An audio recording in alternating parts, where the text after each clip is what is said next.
So, welcome back.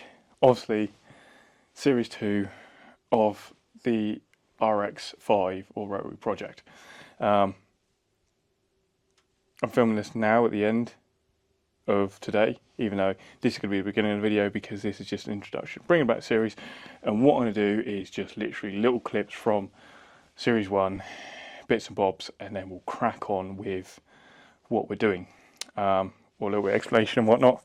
And go from there. So, sort of like a not flashback, sort of the original series, and getting back into the project, which got a lot in store for. Well, yeah, got a lot in store.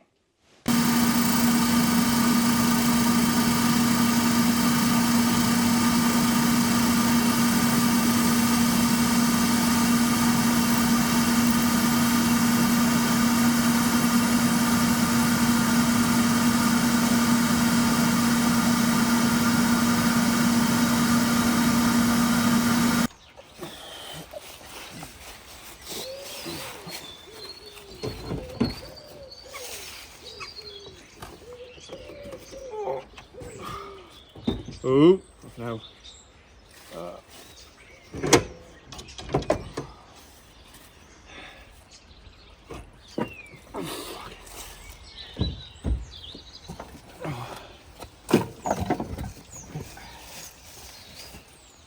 Should.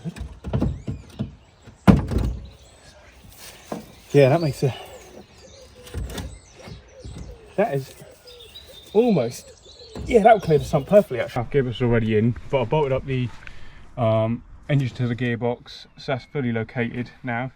It's jacked up, the subframe's obviously been dropped, so now the gearbox has been jacked up somewhat for clearance, which we now have quite a bit of clearance down either side.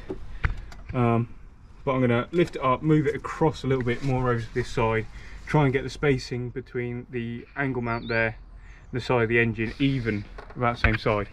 I might have it a little bit more over that way because it gives me more clearance for the exhaust manifold, and how I'm going to have to deal with that.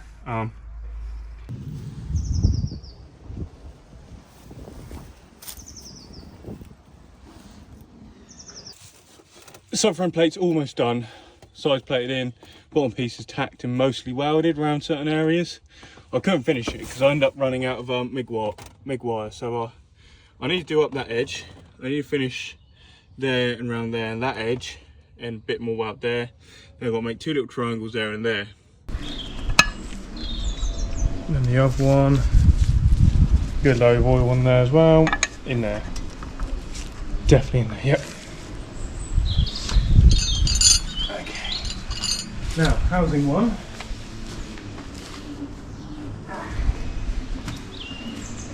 Going to go that way around.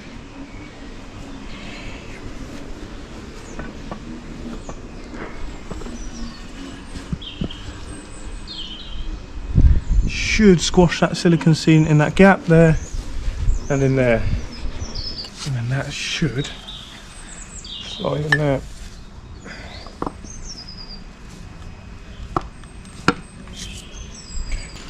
Centre iron, I need some more RTV on here. Oh,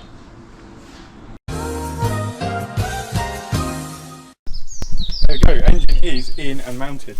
The mounts are loose at the moment because obviously it's got some movement from when we get the gearbox in there. I'll leave that for now until it's actually fully in and it's tightened up. So, amazing news, I've worked out the crank offset by putting the spark plug out, putting the iPhone on slow-mo, and seeing where the timing mark is with the spark plug. Got that set pretty spot on now. I thought I'll check if we'll get enough fuel, so I used some brake cleaner and it almost fired.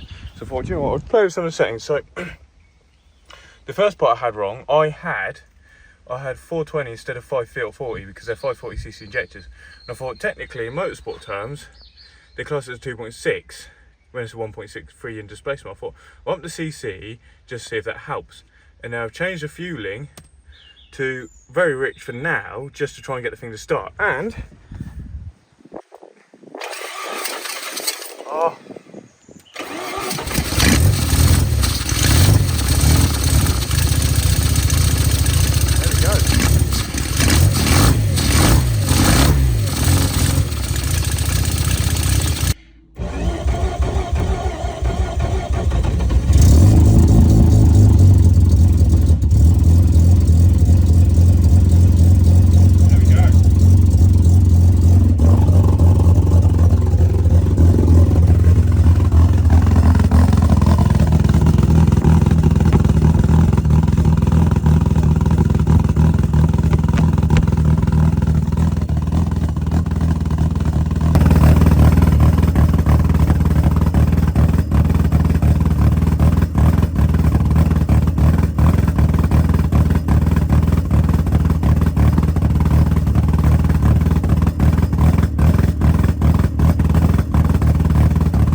first off, before I get onto that, welcome back to the RX5 Project, the RX5 Project. I look like an absolute mess, so we'll sort that out later date, probably tonight.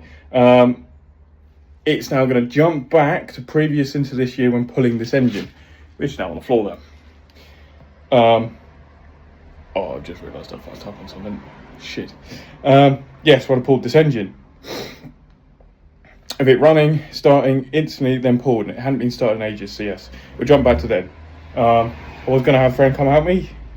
I don't think he's going to be here until later anyway, but I just want to crack this on and get the oil drained out of this. And I just realised I kind of fucked up. But anyway, jump back to that, then we're back here.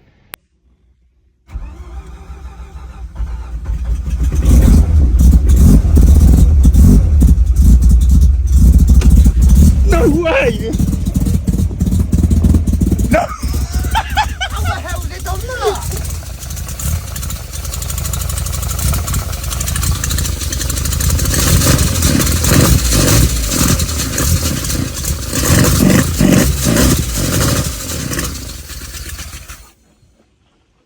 That has been 8 months of not running, sat here, and it started instantly. 2 revolutions.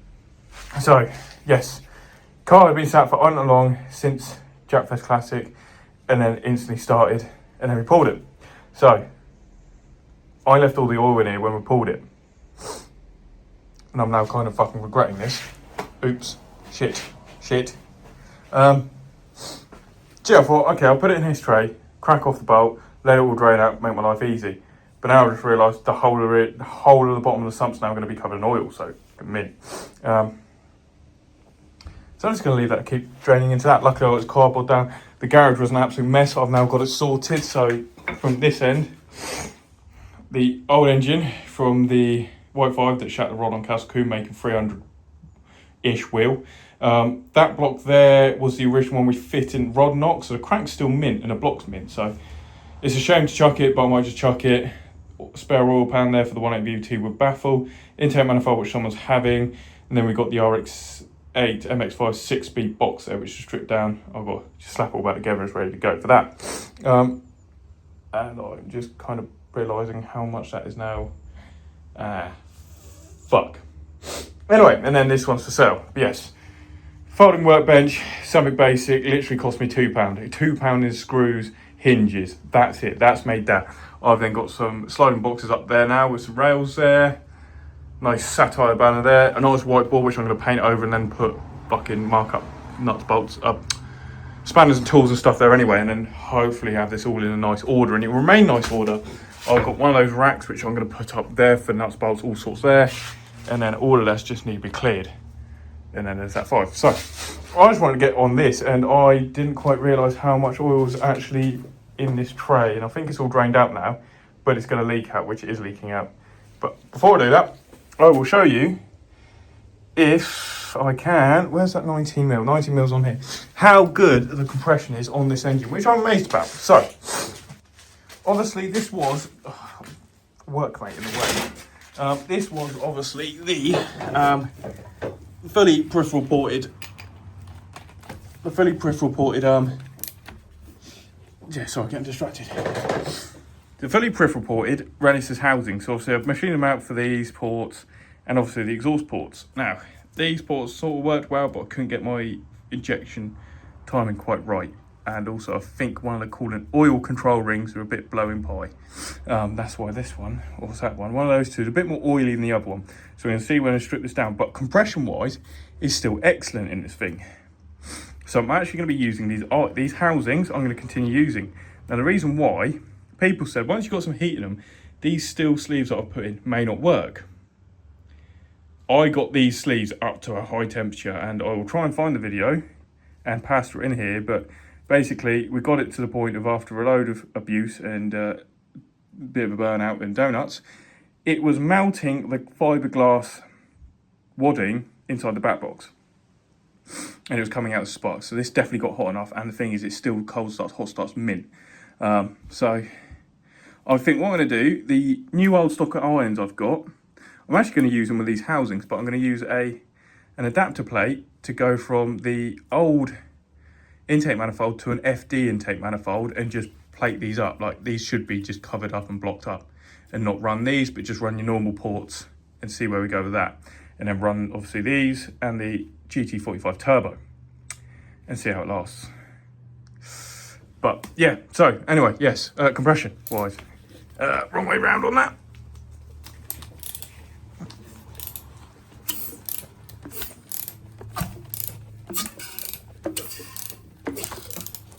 Oh, one glove's dirty. Try and do it. There we go.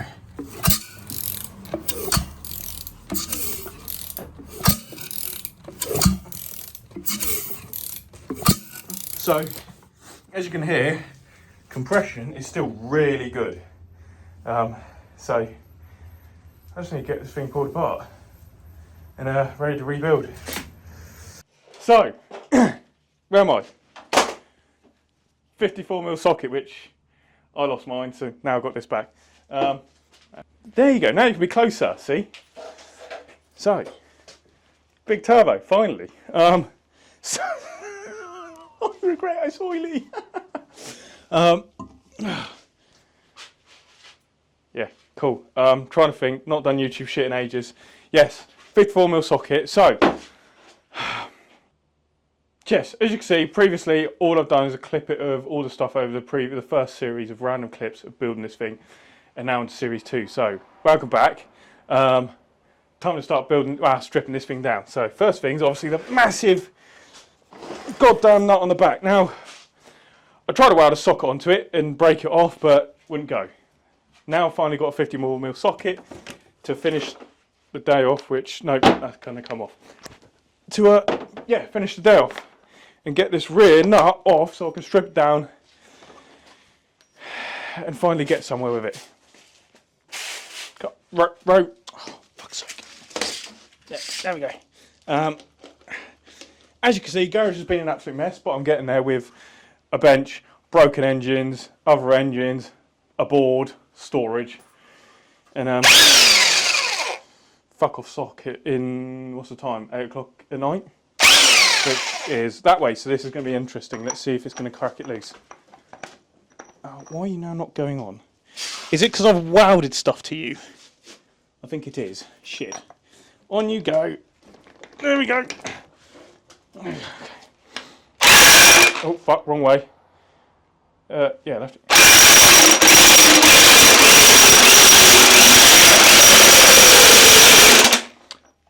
Ah, my ears. Okay, you're gonna have to lock that off somehow. I need. Yeah, I'll be careful where you stand, Tom. Yes, Tom, my very good filmy guy, which just has got a perfect shot on me at all times. Because cheers, mush. I need some to rattle you off. If I just wedge you there, let's see if this is going to work. Where's the impact gone there? Is it that way? Oh, fuck it. To make me think. Oh! She's gone! Yeah, I didn't do a very good job of welding onto that, but at least it's off. I can clean it up and reuse that. And